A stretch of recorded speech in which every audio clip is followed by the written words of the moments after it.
Bonjour et bienvenue à la mini-méditation biblique du mercredi de l'Institut biblique belge. Et toi, Éternel, où es-tu? Psaume 6, verset 4.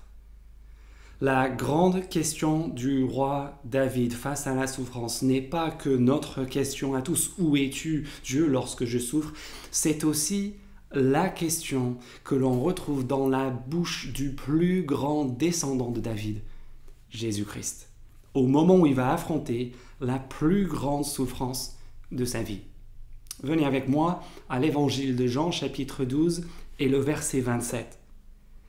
Et dans ce contexte, Jésus-Christ vient de prononcer sans doute la phrase déterminante pour son destin dans cet évangile. Il vient de dire « L'heure est venue où le Fils de l'homme va être élevé dans sa gloire », verset 23. C'est l'annonce ironique de l'élévation sur la croix qui sera à la fois sa honte et sa mort et en même temps son couronnement.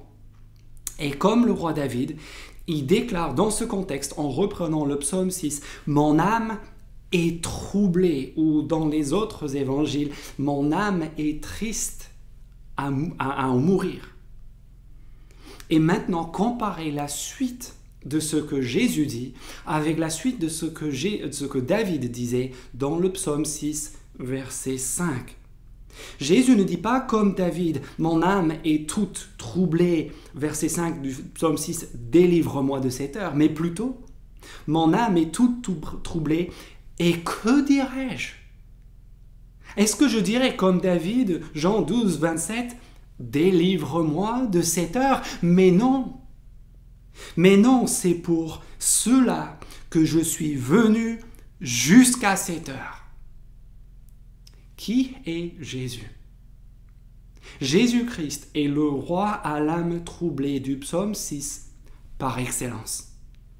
Il est le roi qui affirme que c'est pour souffrir qu'il est venu, et même si nous ne comprenons pas tout à la souffrance, qui de nous peut regarder à cela, peut regarder à la croix, à Jésus-Christ et à son âme triste à en mourir, troublée jusqu'à la mort, et en déduire que Dieu serait indifférent ou ignorant de notre souffrance? Non, ce Dieu, soyons-en certains, il sait ce que c'est que de perdre un enfant.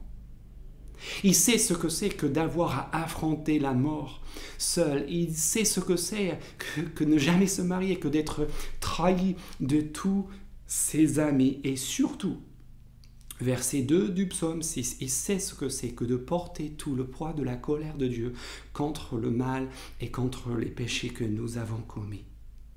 Et toi, Éternel, où es-tu? Psaume 6, verset 4. Au plus près de ceux qui souffrent, en train de porter le fardeau ultime. Jésus, le roi souffrant, livré à la souffrance atroce de la mort, pour que vous et moi en soyons délivrés.